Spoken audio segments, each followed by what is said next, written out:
Good afternoon, everybody, and welcome to the University of Findlay, and welcome to the Findlay Mayoral Forum featuring the candidates from the Republican Party. Hope everybody was able to stay dry. Looks like there was quite a bit of interest in today's forum.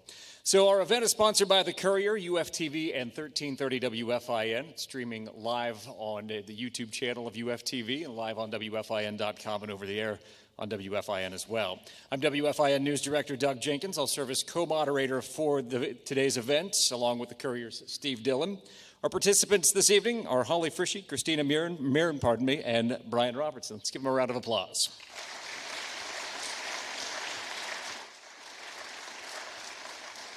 And as I said Tuesday, now that we have that out of the way, we'll ask you to hold your applause until the end. Steve and I have selected the questions for this evening's forum, and the candidates are not aware of what they'll be asked. Our ground rules, we drew numbers at random, and they're seated in the order that they'll answer the questions and get the opening and closing statements. Each candidate will get 2 minutes for their opening statement, as well as for their closing statement.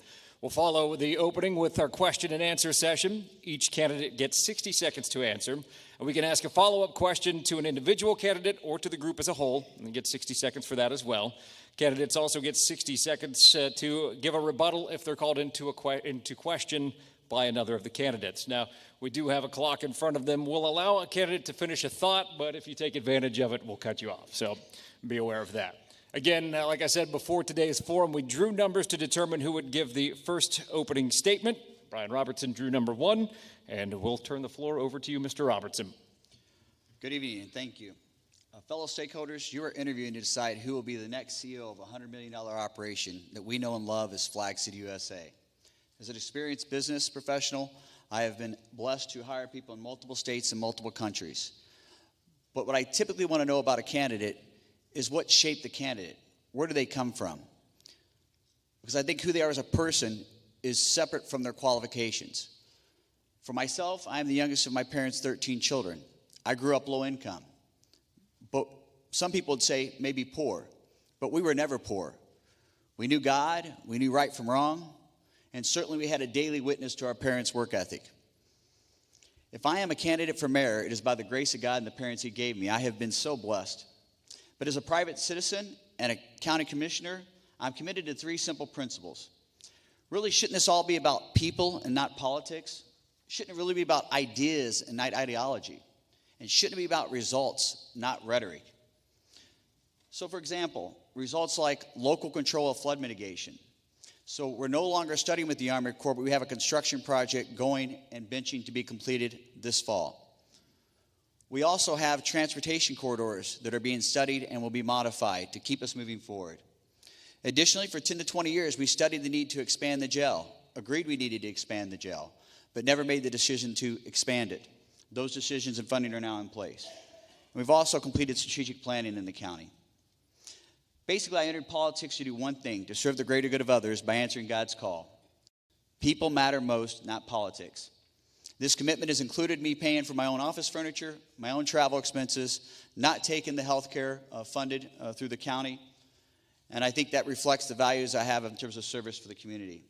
With your continued support, this servant leader mindset is what I'd like to bring to the mayor's office of Findlay, Ohio, Flag City, USA. Thank you. Ms. Frischi. I would like to open this evening by thanking WFIN, WKXA, the Courier, and the University of Findlay for hosting the 2019 Mayoral Forum. With this opportunity, you will hear directly from all the candidates to make your choice.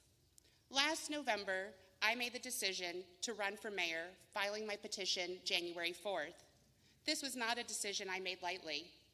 I have been actively involved in our community and the Republican Party for more than 18 years. I have held leadership positions in the many local, state, and national campaigns and have been active in many community organizations, including the Findlay Hancock County Crime Prevention Board, the Hancock County Fair Board, and the committee to start the startup of the Citizen Sheriff Academy. I have more than 18 years business experience, including banking, accounting, and medical and property management. I am also licensed to sell life, health, and accident insurance. Presently, I am serving my 3rd term representing the 1st Ward of Findlay City Council. And while I am on council, I have used every issue as a learning opportunity. I have gained a strong understanding of our city operations and how the need of each department relates to our annual budget. I've worked to identify the strengths and weaknesses our community has, and I strive to find a positive outcome for each situation. I believe that open communication between government, business, and the people is of paramount importance for our successful community. To meet this need, I established a Facebook page in 2015 to provide the people with many ways to easily access information on what is happening in city government. This connection has gained me the respect and trust of the citizens and allow them to be more involved in our community.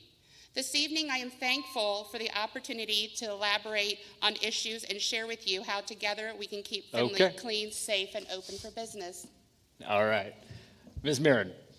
Good evening. I'm Mayor Christina Murn. Thank you again to the Courier, WFIN, WKXA, and the University of Findlay for hosting this event this evening, and certainly to each of you for recognizing the importance of the decision that we have coming up in May, and for taking the time to spend the evening learning a little bit more about each of the candidates.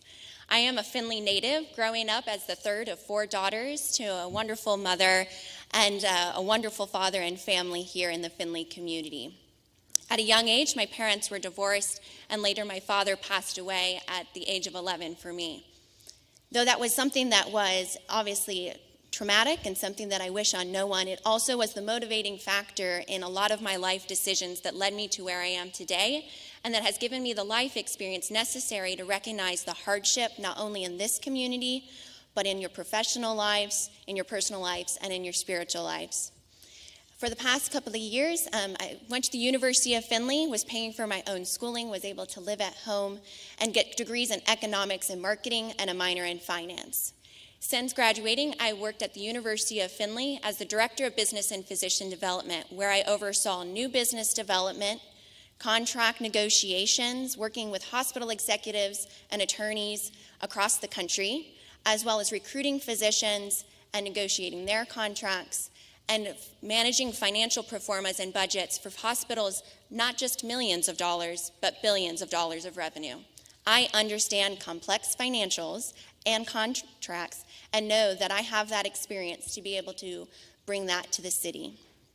Not just that, but an important factor is the relationships. And I know that with the strong team that we currently have in place and my relationships throughout the community, I'm the leader that we need to continue the success, to build on the foundation and the strong foundation that we've built over the coming years. And with your vote on May 7th, I'll continue as your mayor. Thank you.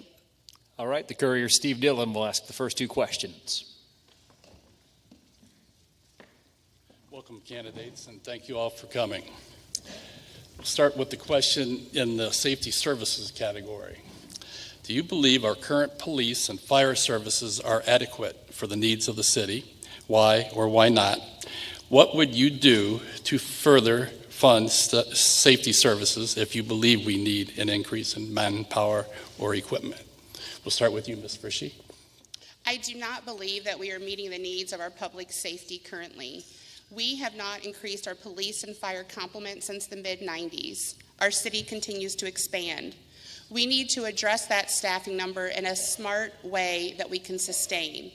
I have a plan that I would like to work with our department heads to implement a 5-year plan to hire fire and police officers in a smart, sustainable way.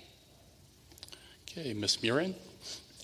I do believe that we are appropriately staffed. I believe that we have the appropriate individuals to head up those departments, and I believe as mayor, it's my responsibility to support them in their decisions.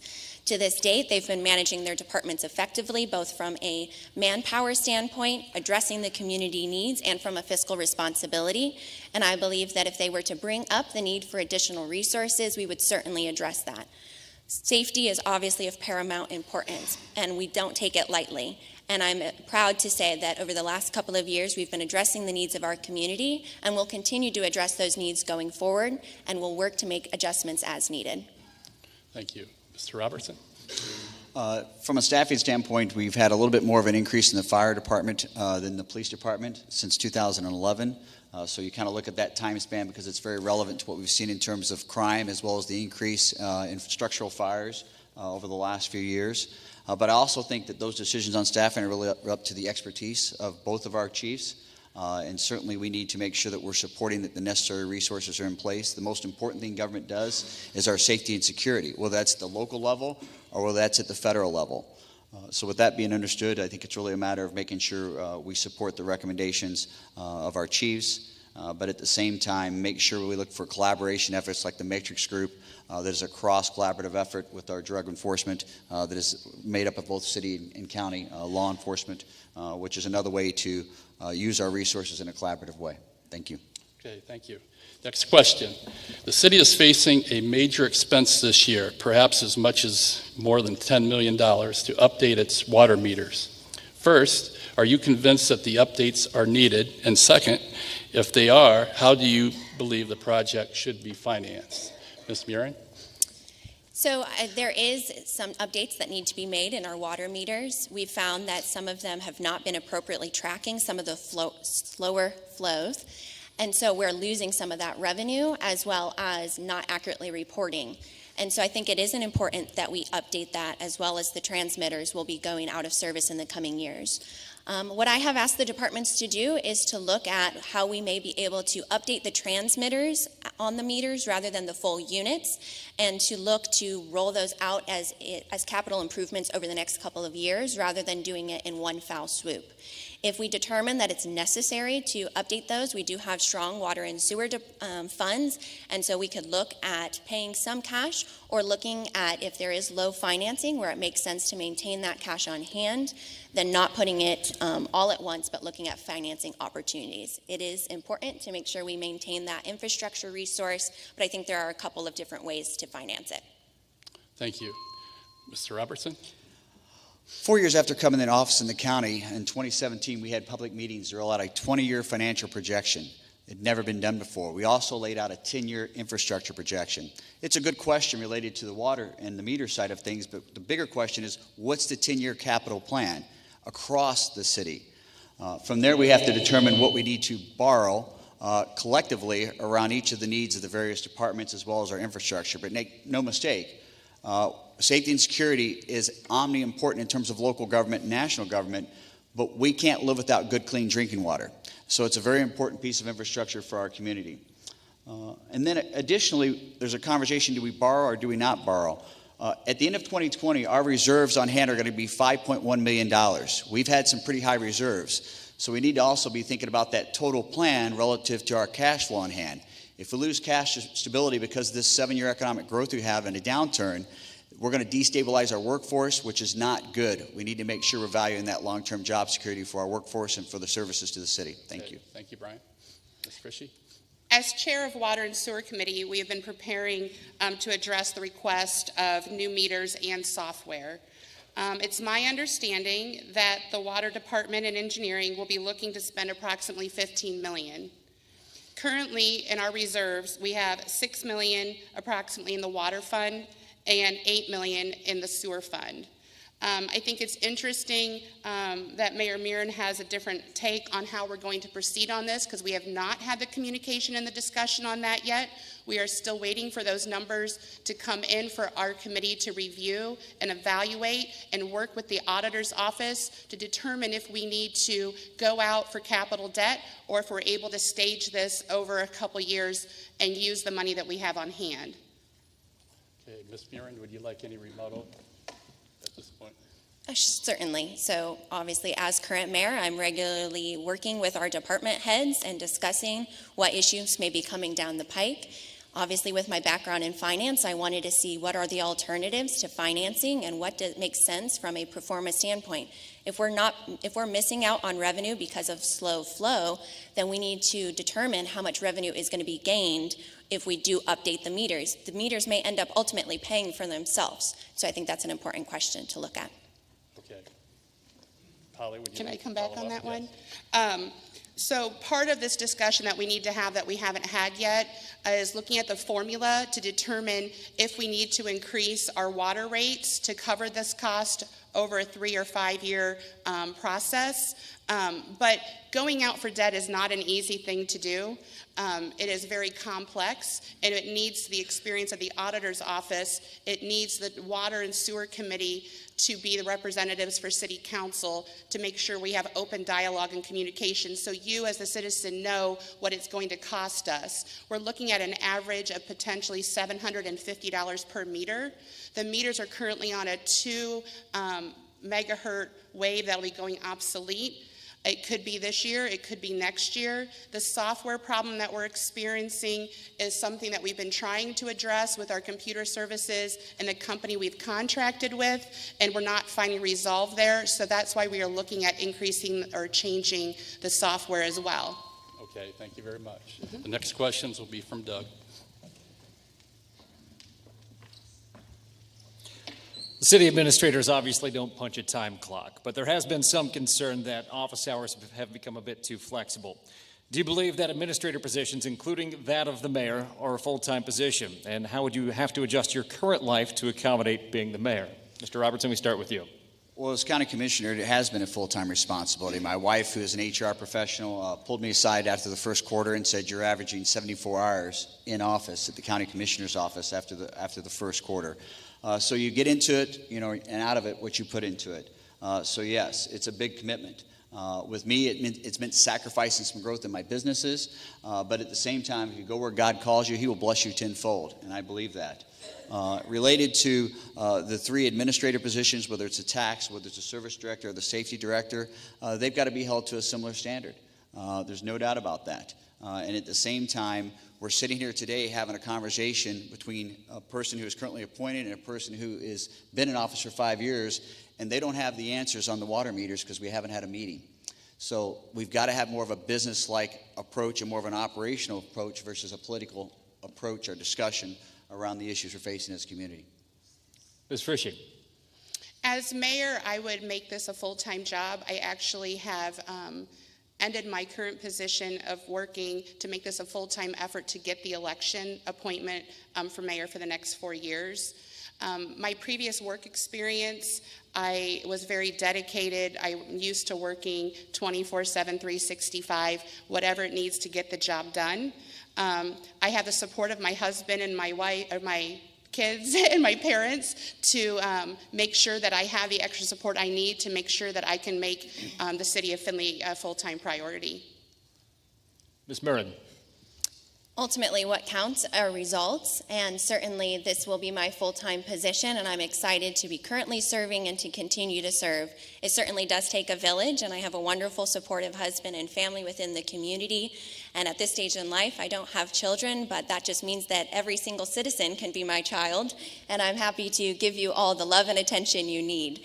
But I think that we have a very strong administration, a team that works diligently every day to serve this community, and if there's a problem, we'll discuss it. I do have one follow-up question for Mr. Robertson. We'll open it to the floor if need be. You did talk a little bit about sacrifice to your personal business interests as being an elected official. Can you outline that just a little bit? Well, yes. For me, in terms of opening plants in additional states outside of Ohio, I've had to walk away from some opportunities there. But I really think that what built our community, in terms of our local community, and what built this country was for 100 years or more, private sector people left their businesses, left their farms to serve for a term or two and leave it better than they found it. We get into a mindset of career politicians, and over the last 40 years, career politicians haven't bettered America. They've bettered the wealth of politicians, but they haven't bettered our middle class, and they haven't bettered the everyday lives of people. And we need to get back to that servant leader mindset locally and nationally. Thank you. Eddie, if you'd like to respond, we'll give you 60 seconds each. I'm good. Certainly, I think that it is important to have folks that have the business experience, and as the only candidate that's coming directly from full-time employment in the private sector, I believe I bring that, and I recognize, and my business was very supportive in me taking this position. They know that I'm the right person for the job, and I believe that it is important that we have folks that get in and are here to do the job at hand, and certainly I'm excited to be serving, and I'm early in life, so I'm sure this won't be my last job. Okay. Just a clarification, the only candidate that's coming from a full-time job are private sector setting? Just- All right, clarify hang on. that. You're not Yeah. allowed to question each Okay. other. So I'm just asking. That's we'll what I leave heard. it there and move on to the next question. And again, I'm sure you can check with all of the candidates after tonight and on their social media platforms for further rebuttal on some of these issues. Let's get to our next question, though. Findlay's previous mayor regularly traveled on city business to Washington, D.C. and other places, and also held memberships in an association with state and national mayors. How would you approach travel and networking if elected? Can we start with you, Ms. Frischi? How would you say the last sentence? How would you approach travel and networking if elected? So if elected as mayor, I will do whatever it takes to make sure Findlay is put first. And if that means that we have to go to Washington or Columbus to work with state and national elected officials to get things done here in community, I'm definitely ready to do that. I'm not looking at using the city budget for travel for a stepping stone or for my own benefit. Findlay is my home. Running for the mayor position is something that I want to give back, and I don't see myself using the city budget for travel for my own pleasure. Ms. Murren. I think it's very important that the mayor continue to raise Findlay to both the county, state, national, and international level. The mayor's office is a representative of our community to go and share the vision and what we have to offer to businesses throughout the world. So I think that's very important. I think that it's something that needs to be budgeted and agreed upon and approved by council, and I think that that's then where those funds are come from. So I think that it's certainly an important part of business development for our community and is important to also have proper oversight as well. Mr. Robertson. The pin I have on my jacket today is for legatus, which means I'm a legate. A legate is Latin for ambassador. So I certainly want to be an ambassador for our community. But that ambassadorship doesn't extend to further in my political career. It certainly extends to serving this community. I am a candidate that traveled to the Miami Conservancy District to benchmark flood mitigation before I came in the office. I've traveled to Buffalo. I've traveled with multiple trips to D.C., Japan for economic development to be an ambassador for the community. I've done that in a sense paying for my own travel expenses. I think that mindset's important. And again, it's not what you're going to do. It's what have you done? What have your actions shown to the people you've served and the people that have voted for you? The main thing we have to understand in terms of dialogue is going to be between us and the state. We have realized that we're too small of a fish to get federal funding, but now we're getting state funding relative to flood mitigation. So we need an ambassador in Columbus that's actually invested millions of dollars to build business in Northwest Ohio, and I think that's going to be a strong voice for continued funding on flood mitigation. Thank you. Okay, Steve Dillon will ask the next two questions, and then we'll take a 2-minute break.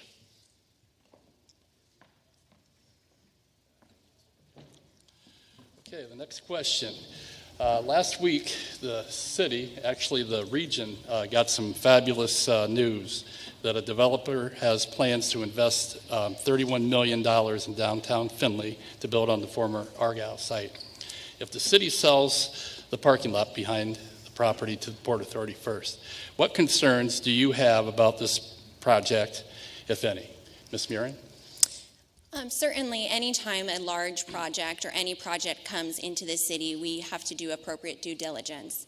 That means making sure that the benefit to the community as a whole is positive.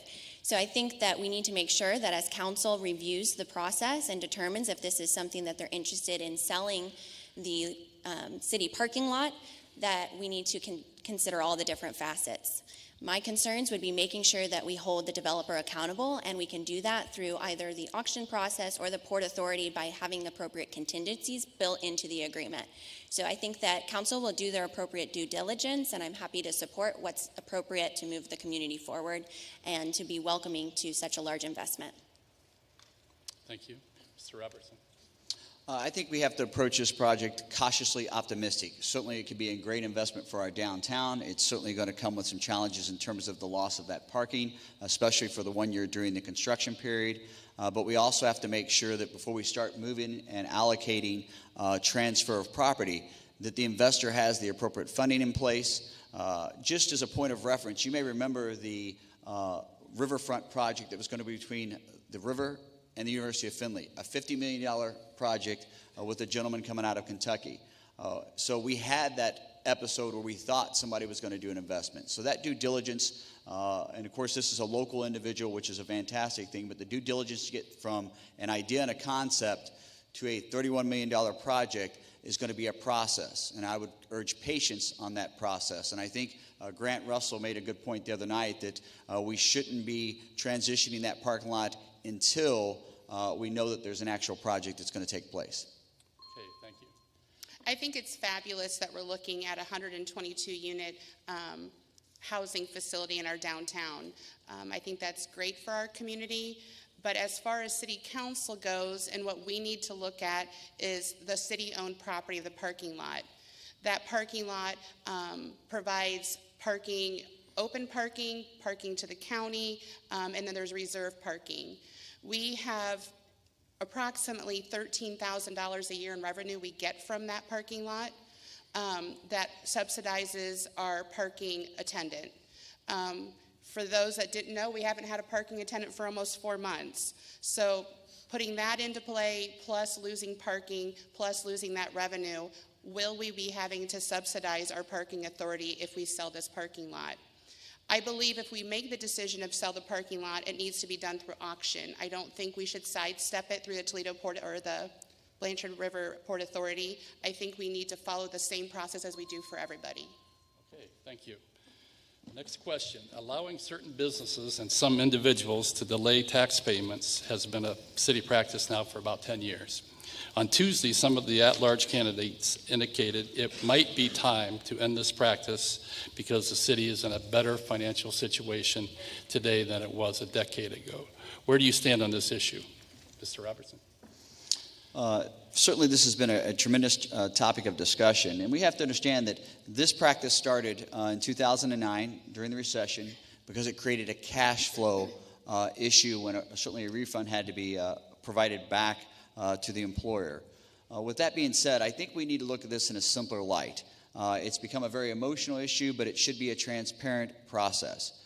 So my thought process would be to basically notify those that are participating in the program that at this particular date, it is going to become transparent. We've appreciated you participating in the program. It's added value to the cash flow and the stability of the budget, but effective this date, it is going to become transparent. It shouldn't be anything anybody should feel bad about participating in if it is a necessary cash flow issue in terms of the amount of taxes they are paying. With that, they can choose to participate or not participate. But we shouldn't create an administrative thing where we're going to have applicants and create more government to try to administer everybody applying to it. Let's think simple, let's think efficient, let's think smart. Thank you. Ms. Frischi? Tax deferrals is not an emotional issue. It's a fairness issue. And currently, we are not treating everybody fairly. We have some who pay their taxes on time, pay them quarterly, and if they don't pay them quarterly, they receive a penalty. In 2012, the process from 2009 started being used. And we are up to approximately 52 businesses and 2 individuals that are being deferred in our community to the tune of $2.5 to $3 million. This came to my attention when I joined City Council. We were not getting a full financial picture. If we are going to continue this process, we are the only one in the state of Ohio that is doing it. The state auditor agrees that we need to have a policy in place and an application process, or we need to end the deferral. I am open for both discussions, but we need to resolve this issue. It's gone on long enough. Thank you. Ms. Murin? This is certainly an important topic, and I think we as the administration have failed the community in effectively communicating what it is and why we utilize it. It's an important method and tool for the business community and for the city to maintain and control our cash flow more effectively. And I think I agree with Ms. Frischi that we need to be more transparent to help folks understand it. At the last income tax board, prior to me taking office, it was proposed that we implement a policy which has been reviewed by our external auditors, and it was not approved at that meeting. So I will be going back to that group and making sure that we implement a process to be more transparent in sharing what we look at to determine who can utilize this system. It's important that we have it as a resource. And one of the reasons that many citizens don't qualify or why we don't reach out to them to utilize it is because they have consistent withholdings. You don't have the variable income that is what causes this issue. Okay, thank you very much. Any rebuttals here? Okay. I would like to just elaborate on that. The tax deferral process is not to be in place to control our cash flow. City Council has a responsibility to make sure we are doing our job properly. We don't need a separate step telling us how to hold our money back. And as far as the external auditors go, they have no skin in the game. They do not determine our policies. Our income tax board determines our policies, and you can refer it out and ask for permission, but they will not weigh in and tell us how to run our city. Okay, thank you. Okay, we'll pause for 2 minutes. You're watching the 2019 GOP Primary Mayoral Forum on UFTV, listening live on 1330 WFIM. We're back in 2 minutes.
Primary forum with the GOP candidates running for mayor in Findlay.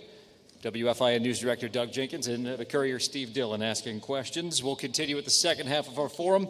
Then right around 5:50 is when we'll get into our closing statements for this afternoon.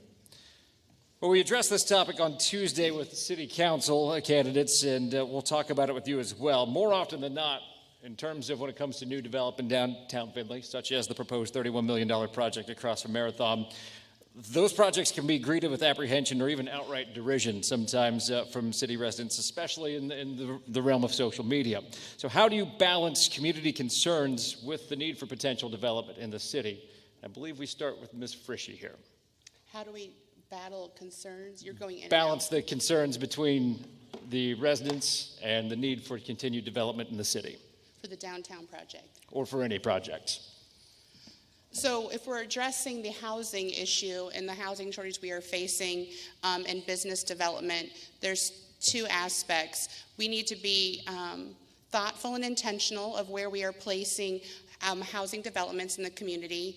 And if it's near an existing neighborhood, we need to listen to their input and see if we can find give and take when we need to.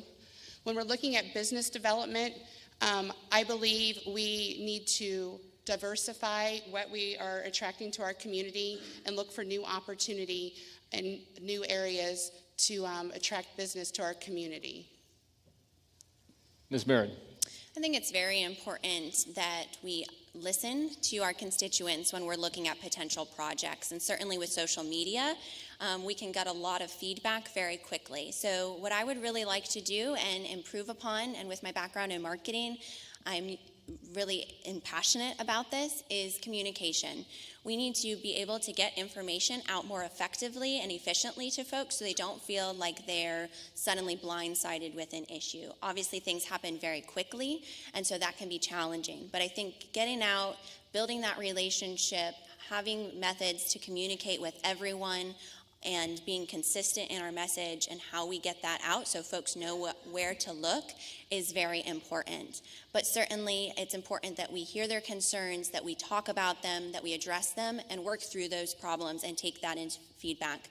I know with the St. Michael's project, that was a key issue where folks were upset and we were able to get their feedback, take it back to the developer, and adjust the plan. Mr. Robertson. Just to clarify, were you looking for specifically downtown in the question or in general? Any development, we've had the proposed apartments on the north side of the city, north of Bernard Avenue, that have created some controversy, like the St. Michael's. Any development. Okay. Well, there's a couple of conversations that have been taking place in our community in terms of the amount of housing, affordable housing, and I try to have a different conversation with voters and friends and neighbors, which is we need to talk about available housing. And what we have to recognize is that over the last 10 years, most of the housing developments have taken place outside the city limits. That means most of that income is happening outside of the city limits, which therefore is going to drive down our income tax. But the most growth we've seen in terms of developments, in terms of dwellings and roofs overhead, have been apartments or subsidized housing. So from a land use standpoint and a long-range planning standpoint, we've done a study in the past. We need to get that study out and look at how we're going to better utilize property in terms of development. And then specifically, we have a great opportunity. If you look at the buildings that have been cleared along the riverfront and downtown, you look at the Dornay buildings that were once going to be torn down and saved, we have an opportunity to say, what's the vision of our downtown look like in terms of along the riverfront, in terms of park, green space. And again, that's about having a collaborative conversation. Thank you. The city's been involved in funding workplace development programs such as the Raise the Bar initiative. Do you believe that this is a good investment of taxpayer dollars, and why or why not? Ms. Marin, we'll start with you. I think it's a very important topic. Obviously, if you don't have individuals that are appropriately skilled and educated to fill the jobs that we have available, you're going to lose businesses, as well as you're going to have folks in our community that are unemployed. So I think making sure that we're focusing on education at all levels and equipping folks through programs with upskilling as well as K-12 and harnessing the relationships with our local community college and the University of Findlay is certainly important. I think you always have to weigh spending taxpayer dollars and get their feedback, but I certainly think that that's a worthy cause and an area that we should continue to invest. Mr. Robertson. Well, as someone that started out on the front lines of a workforce, working third shift in a factory, finishing high school, I can tell you that I have been blessed to be mentored and have workforce development. I think in terms of Raise the Bar, it's something the county has invested in. We have funded. Certainly we had a little lag in being able to fund for a year that we made that up.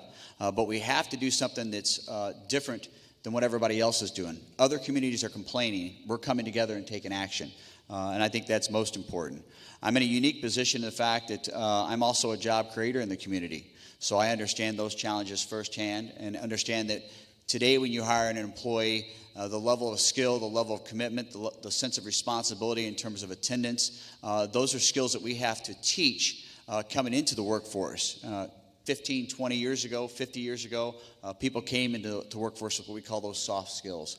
So I think the collaboration around that in terms of our workforce development, the collaboration with our community business partners are important, but I also think we got to get into a conversation about economic development and what that looks like in the future. Ms. Frischie. So Raise the Bar is a vessel that is helping us to build on our job plan going forward in our community. It has caused us as the city to even think outside the box. We have developed this year that we're working on internship programs with our students to show that there's opportunity in city government to have a good paying job and stay right here in Findlay, Ohio. The workforce development aspect is extremely important, and we have to work with the schools, economic development, and the business and private sector to make sure we're addressing everybody's needs. We, as a community, our development has not changed in the last 30 years.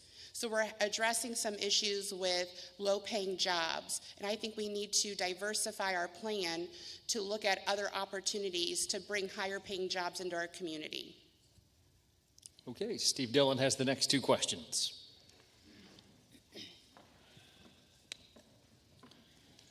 Better transparency is always an easy promise to make during a campaign. How would you actually make city government more visible to taxpayers? We'll start with you, Mr. Robertson. Well, I think in terms of what people are feeling and sensing is that, you know, in terms of the speed of city government, and of course I deal in county government as well, and we've got a lot of things going on, but the emergency readings. So my sense is when you have a lot of emergency readings, there are times when stuff has to get done, right? Things happen, things come through, they have to be signed, they have to be authorized, you have to get it in the record. But when there's a constant sense that you're having to have emergency readings, I don't believe that crisis management should be the daily mode of operation. In business, we have to have crisis management every then, but a good leader is going to look towards prevention management. How do we not put our employees, our department heads, and our community in a situation where they say, we've got to make this decision right now, and then we don't have the honest and open dialogue, we don't have the debate. We need to have debate, we need to have discussion, we just can't have divisiveness. And trust me, I've said in this room there were 200-something people screaming about flood mitigation on both sides of this aisle right here. But look how much progress we can make through honest, open discussion, and even at sometimes disagreements. Thank you. Thank you. Fishy? Transparency and communication has been a major concern to all citizens in the community. Going door to door and talking with folks, they feel that they don't have a voice. They feel that they don't know what's happening in our city government. When they see emergency legislation being passed through quickly and there not being a lot of open discussion and communication going on, they feel that they're missing a piece of the pie, and then that builds distrust. Since I've been on city council, I have built transparency and communication with myself and the citizens.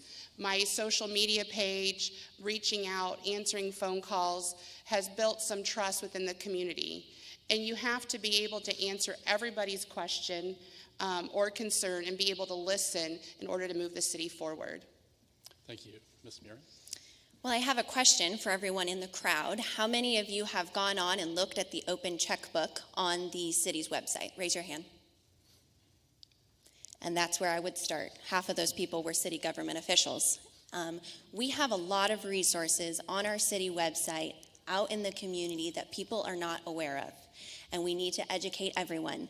We need to take advantage of social media, we need to take advantage of the newspaper and try to hit each demographic where they're at. And the way we need to communicate is by being preemptive. People don't trust you when they see something 3 days later, and it's certainly a challenge. We all are doing a lot of different things, and the government's no different. And so it's important that we get that information out there, we harness social media, we build a relationship better with regular updates within the newspaper and media. So I'll encourage people to buy the newspaper. Is that a plug? All right, perfect. But I think there's a lot of avenues that we need to take advantage of. Okay, thank you. The next question.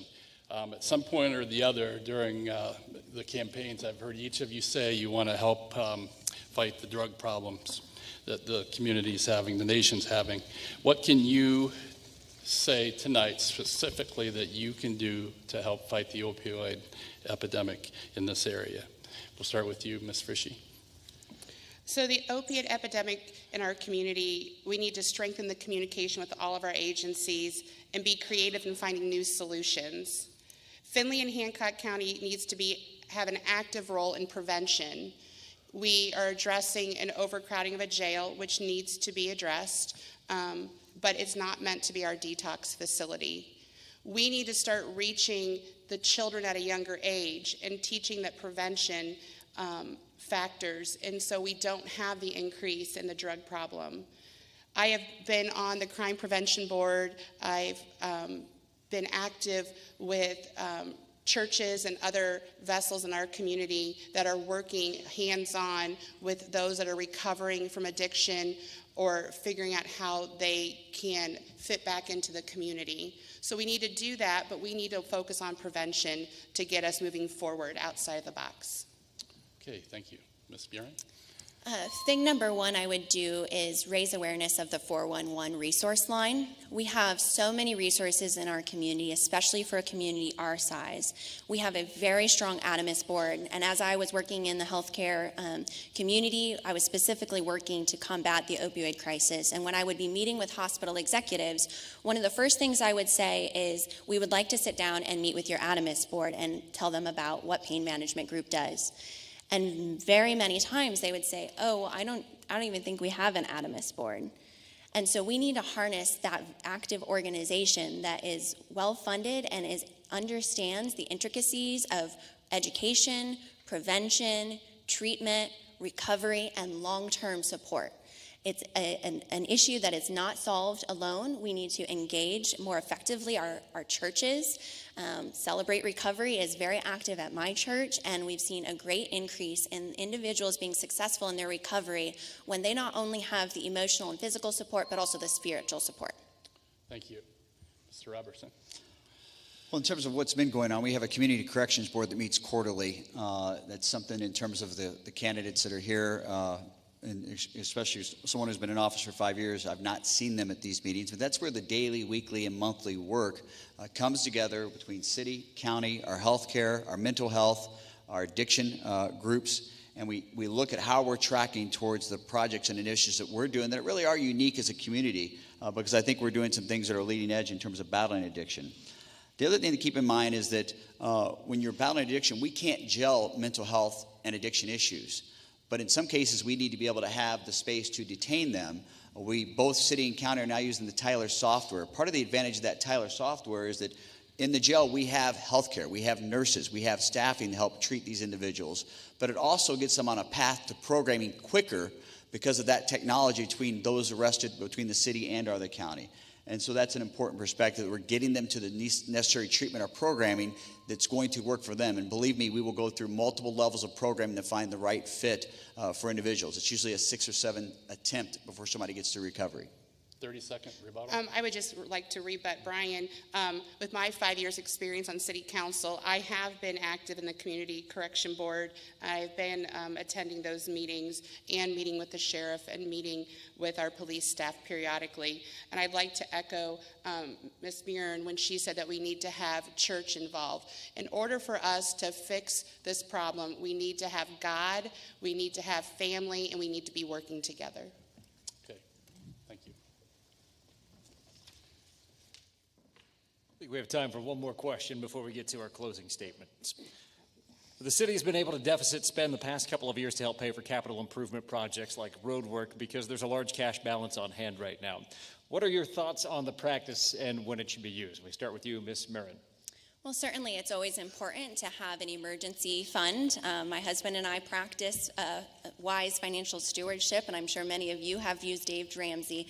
So I'm a big proponent of utilizing that method, but it's also important that we're not holding too much of our constituents' money, that we're reinvesting it.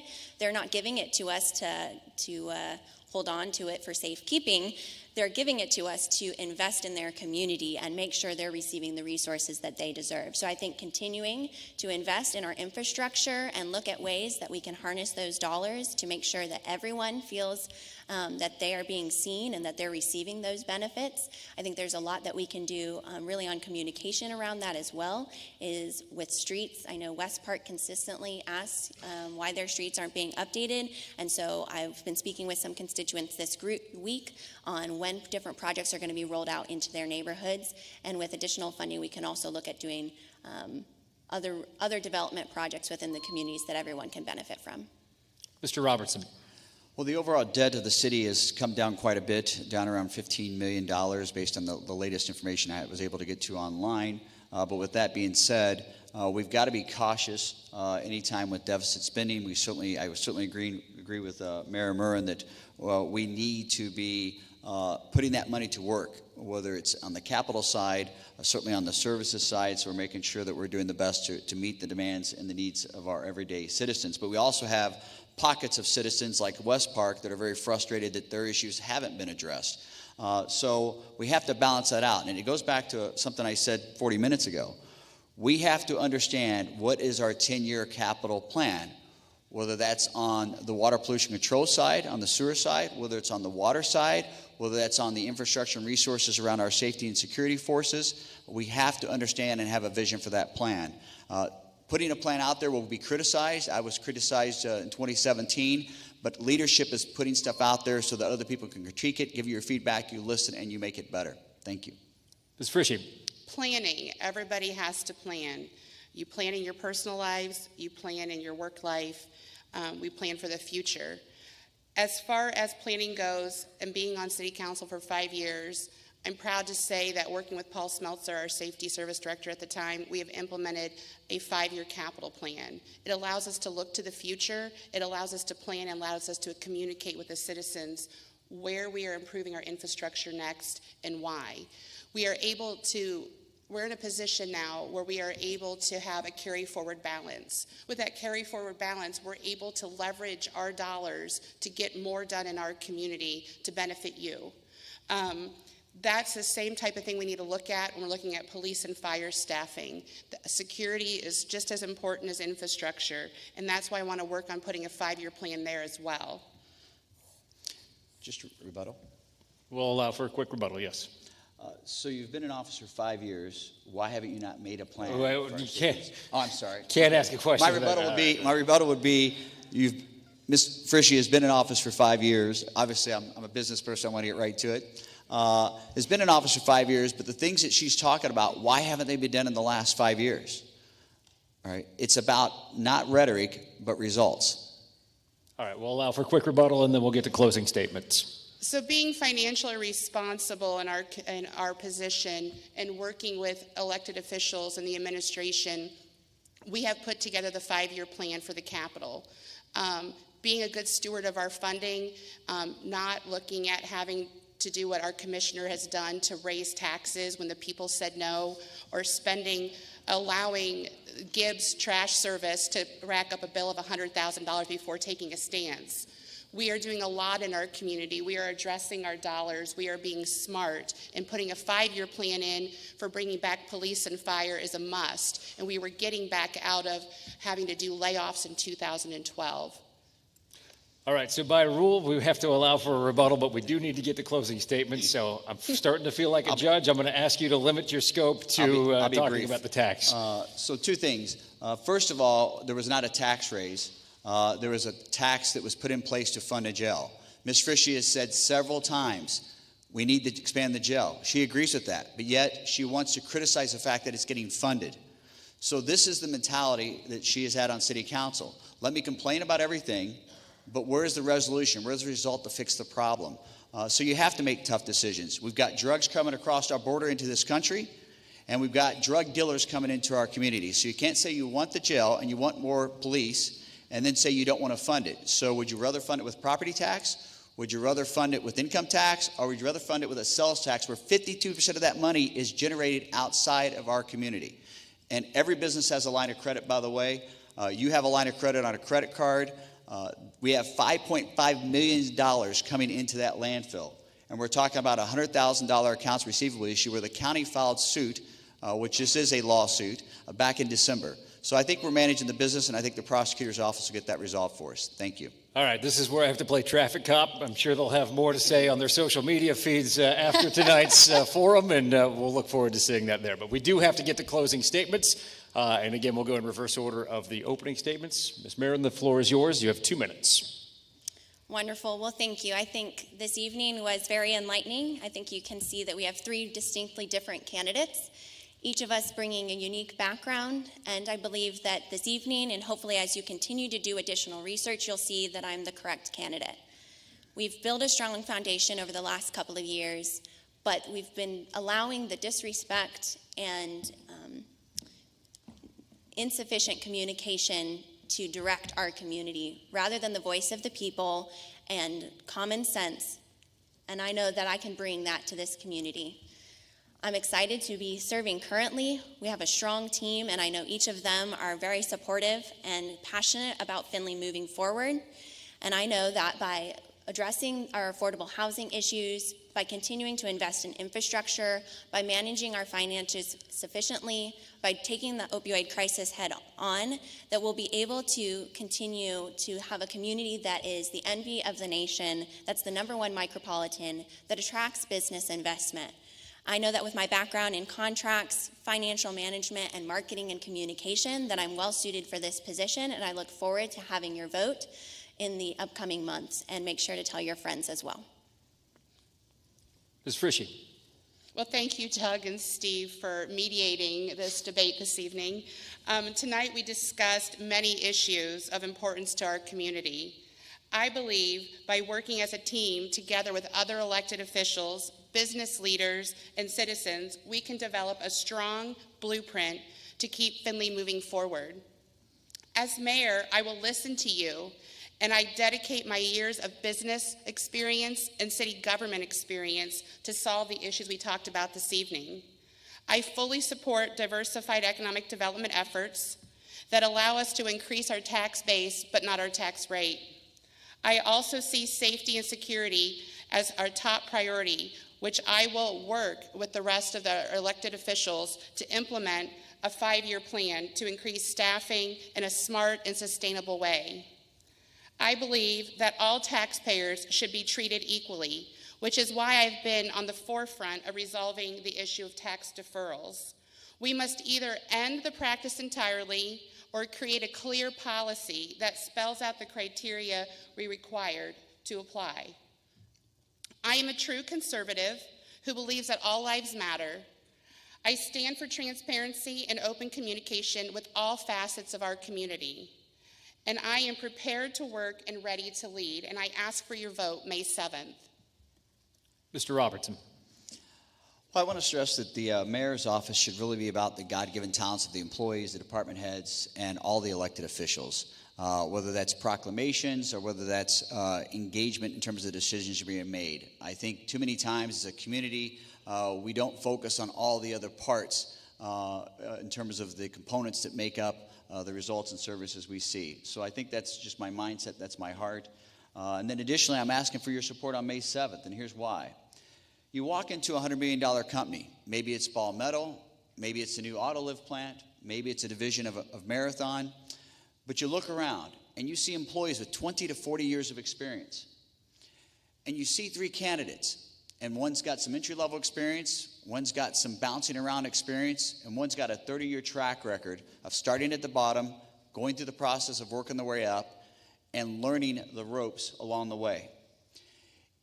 When you look around in that situation, which candidate actually gets an interview to run a $100 million company out of the 3 candidates on the stage if we're in the private sector? I think we all know the answer to that. But this is politics. This isn't the private sector.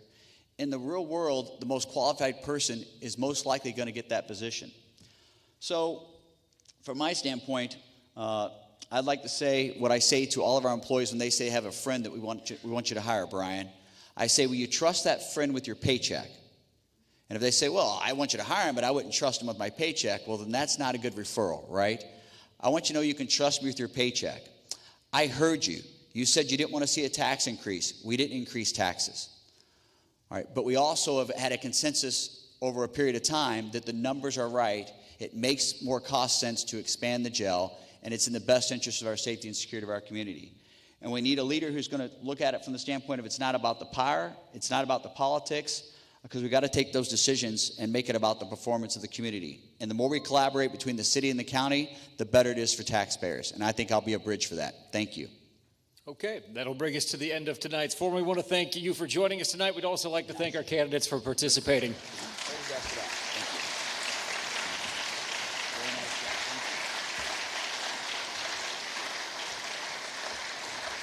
Just a few more thank yous and we'll be on our way. I do want to thank the Courier for their coverage in print, UFTV for televising the forum, and again, you can watch it on YouTube following tonight's forum, and also WFIN at 1330 and 95.5 FM for live radio coverage. Remember, early voting is underway. Election Day is May 7th. For Steve Dillon, I'm Doug Jenkins, wishing you a good night from the University of Findlay.